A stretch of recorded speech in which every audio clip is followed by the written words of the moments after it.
சூனியம் என்றொன்று இஸ்லாத்துல இருக்கிறா? ஓ, இருக்குது. குர்ஆன்ல ஹதீஸ்ல மிக தெளிவாக சொல்லப்பட்டிருக்கிறது. ஆனா ஒரு விடயத்தை நாங்க எல்லாரும் விளங்கிக் கொள்ளணும்.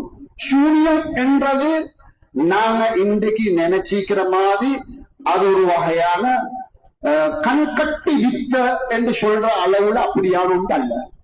அதாவது சூனியம் என்ற சிஹர் என்ற இந்த அரபு வார்த்தைக்கு குர்ஆன்ல இந்த வார்த்தை வந்திருக்குது பல இடங்கள்ல.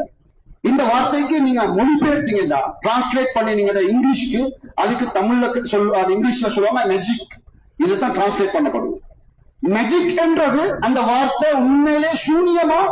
அது உண்மையாக சூனியத்துடைய அசலான கருத்து அல்ல.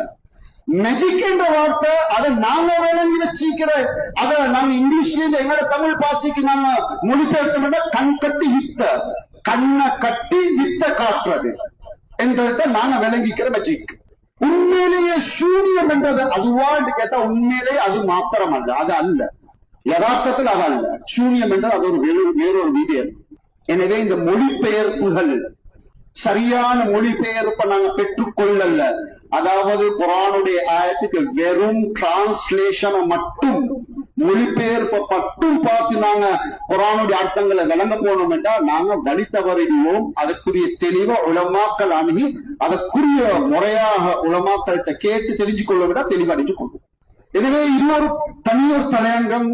சூனியம் இது, இதாலே மக்கள் பாதிக்கப்படுறாங்க. ஆனால் அந்த பாதிப்பும் சுயமாகவே அந்த சூனியம் செய்யக்கூடியவங்களால செய்ய இயலுமான்னு கேட்டா குர்ஆனே சொல்லுது. நான் ஆரம்பத்துல சொன்ன அதே விடயம் தான், வமாஹும் பிதார்ரீன பிஹி மின் அஹதின் இல்லா பிஇذنில்லாஹ்.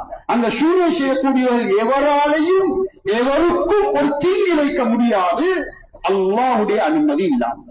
அது அல்லாஹ்வுடைய நாட்டம் என்று ஒன்று இருக்கிறது, அந்த அல்லாஹ்வுடைய ஒரு அனுமதி இருக்கிறது. எனவே அந்த அனுமதி இல்லாமல், அந்த அல்லாஹ்வுடைய நாட்டம் இல்லாமல் எந்த ஒரு சூனியமும் எனக்கு பலிக்காது. அது ஒரு உறுதியான ஒன்று சொல்லுவாங்க. அதாவது யாருக்கு அல்லாஹ்வின் பேர்ல ஒரு நம்பிக்கை, ஒரு உறுதியான ஒரு நம்பிக்கை இருக்குமோ, அசைக்க முடியாத, குறிப்பா இந்த கதிர் அல்லாஹ்வுடைய ஏற்பாட்டின் பேர்ல ஒரு உறுதியான ஒரு நம்பிக்கை இருக்குமோ, அவர்களை இந்த அந்தரங்கமாக ஏற்படக்கூடிய காரணங்கள் இருக்கிறது, இதால் ஏற்படக்கூடிய பாதிப்புகள் இருந்து பெரிய அளவு அவர் தப்பிக்கொள்வார். அவர் அதிலிருந்து அவர் பாதுகாக்கப்படுகிறார். ஏன் அவருடைய அந்த நம்பிக்கை இது அனைத்தும் தகுதிபடியாக்குற அளவுக்கு ஒரு சக்தி வாய்ந்தது.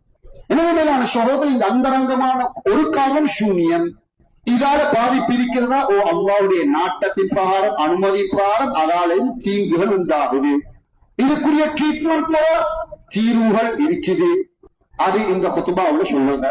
அது ஒரு விரிவான தலையா